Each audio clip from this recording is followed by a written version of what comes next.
Hello hi नमस्ते, मी माया तुम्हा सगळ्यांचं स्वागत करते आपल्या चॅनलच्या एका नवीन व्हिडिओमध्ये। तर आज ना आमच्याकडे एक छोटीशी टी पार्टी होती। ती टी पार्टी ऑर्गनाइज केली होती मंकूच्या मम्मीने। तर इथे कलकत्त्यामध्ये आमचा एक छोटासा ग्रुप बनलेला आहे। या देखील मुंबईच्याच आहेत, ठाण्याच्या आहेत आणि त्यांनी छोटीशी एक टी पार्टी ठेवली होती घरी, कारण की त्यांचा बर्थडे होऊन गेला होता आणि त्यांच्या बहिणीचं लग्न नुकतंच झालेलं आहे। तर छोटीशी पार्टी म्हणून त्यांनी भजे आणि आपला मुंबईचा वडापाव तर नाही पण बटाटा वडा असा स्नॅक्स ठेवला होता। तर या ठिकाणी गरमागरम भजी काढणं चालू होती।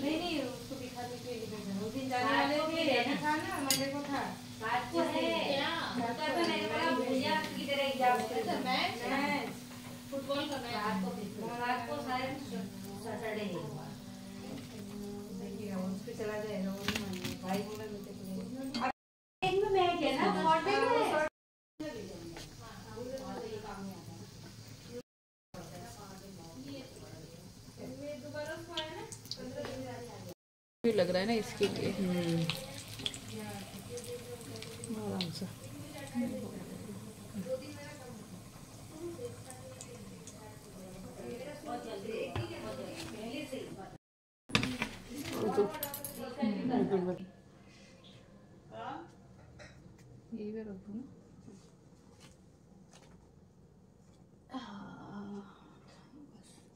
तर या ठिकाणी मस्तपैकी बटाटा वडे होते गरमागरम, त्यानंतर हिरवी चटणी होती, भजे होते गरमागरम आणि गरमागरम चहा होता। तर अशा मस्तपैकी आम्ही गप्पा मारत मारत नाश्ता केला।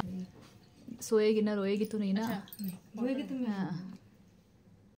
तर मी नुकताच Odissi classical dance class join केलेला आहे। या ज्या मॅडम आहेत आमच्या सोसायटीमध्ये येऊनच शिकवतात। सगळी लहान मुलं आहेत, मी आणि माझी एक मैत्रीण आम्ही दोघींनीच लावलेला आहे। म्हटलं काय झालं, शिकण्याचं काय वय नसतं आणि लहान मुलांबरोबरच आम्ही देखील हा डान्स शिकतो। तर हा सेकंडच क्लास होता आमचा।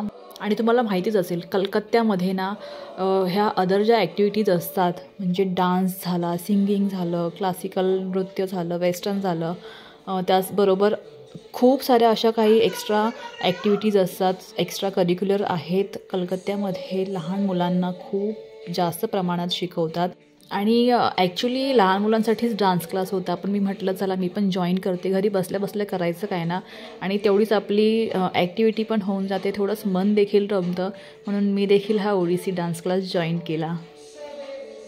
2 3 4 1 2 3 4 अब बोलिए ना गाना, मैं तो बोल नहीं रहा।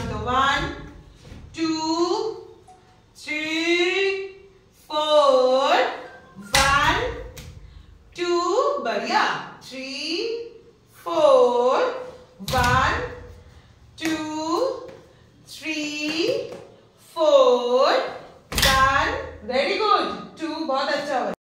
3 4 1 2 3 4 हाँ वेरी गुड 1 2 3 4 1 2 3 4 1 2 सीधा रखिए बॉडी। डान्स क्लासवरून आल्यानंतर नेक्स्ट डेला पायांची जी हालत होते ना, बापरे, उठायला येत नाही, बसायला येत नाही, म्हणजे एवढे पाय दुखतात, खास करून मांड्या जाम दुखतात। पण संक्रांत जवळ आलेली आहे आणि त्याची तयारी देखील करायची होती, म्हणून आराम नाही। नेक्स्ट डे सकाळी उठले आणि लगेचच कामाला लागले। मनोज देखील घरी नव्हता, तो बाहेर गेला होता, म्हणून म्हटलं की तो नाही आहे घरी तर आपल्याकडे वेळच वेळ आहे, संक्रांतीच्या ज्या काही रेसिपीज बनवायच्या आहेत त्या बनवून घेऊया आणि हातोहात शूट देखील करून घेऊया। तो जेव्हा घरी नसतो ना त्यावेळेस मला माझा स्वतःचा वेळ मिळतो आणि मला जे काही एक्स्ट्रा कामं करायची असतात ना ती एक्स्ट्रा कामं मी करते, कारण की टिफिन बनवायची झंझट नसते आणि एक्स्ट्रा कोणतंच काम नसतं. आपल्यासाठी काहीही बनवलं थोडंफार आणि खाल्लं तरी होऊन जातं. म्हणून मग मी माझ्या ज्या काही मेजर ॲक्टिव्हिटीज असते किंवा कामं असतात ज्यावेळेस तो बाहेर असतो किंवा विजिटला असतो ना त्यावेळेस बनवून घेते. तर या ठिकाणी हे जे काही लाडू आहेत, तिळगुळाचे लाडू आहेत, तिळगुळाच्या वड्या आहेत, याची रेसिपी मी ऑलरेडी पोस्ट केलेली आहे चॅनलवरती, तुम्ही चेकआउट करा. बिना पाकाचे तिळगुळाचे लाडू फक्त मिक्सरमधून कसे बनवायचे त्याची रेसिपी मी पोस्ट केलेली आहे. खूप सोपी रेसिपी आहे. परफेक्ट मेजरमेंट्स सांगितलेले आहेत, म्हणजे तिळगुळाचे तुमचे लाडू जे आहेत अजिबात फसणार नाहीत आणि एकदम असे खुसखुशीत होतील, मऊ सॉफ्ट होतील. लहान मुलांपासून म्हाताऱ्या माणसांपर्यंत ज्यांना दात नाही येत ना ते देखील आरामशीर खाऊ शकतील, एवढे परफेक्ट हे लाडू बनतात. तर रेसिपी नक्की चेकआउट करा. याची लिंक जी आहे मी शेवटी देईलच.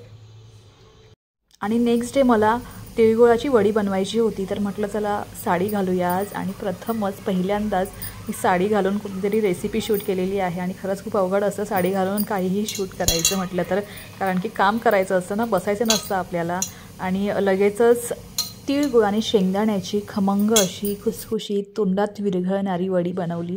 एक नंबर वडी झालेली आहे ही. अगदी योग्य प्रमाणासहित गूळ कितपत शिजवावा लागतो, किती मिनटं लागतात आणि काही चुका नाही केल्या पाहिजे जेणेकरून आपली वडी जी आहे ती खुसखुशीत बनेल. ह्या सगळ्या टिप्स ट्रिक्स आणि व्यवस्थित मोजमापासहित रेसिपी जी आहे मी पोस्ट केलेली आहे, नक्की चेकआउट करा. आणि बघू शकता वड्या किती सुंदर झालेल्या आहेत, किती भारी दिसत आहेत आणि खरंच खूप छान झाल्या आहेत. म्हणजे तोंडात टाकताच विरघळणाऱ्या वड्या झालेल्या आहेत, कोणीही खाऊ शकतं. सो ही रेसिपी शूट केली आणि म्हटलं आता साडी घातलेलीच आहे तर आपण थोडंफार फोटो सेशन देखील करूया. तर लगेचच मी नथ घातली आणि मग फोटो सेशन करायला बाहेर गेले.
अशा प्रकारे बाहेर जाऊन फोटोशूट केला, थोडेफार व्हिडिओज काढले आणि घरी येऊन ही तिळगुळाची वडी जी आहे टेस्ट केली. खूप भारी झाली होती. तुम्हाला आजचा व्लॉग कसा वाटला मला कमेंट करून सांगा. आवडल्यास लाईक करा आणि जर तुम्ही अजून देखील चॅनलला सबस्क्राईब केलं नसेल तर चॅनलला सबस्क्राईब करा. भेटूया लवकरच नवीन व्हिडिओमध्ये. Till then bye.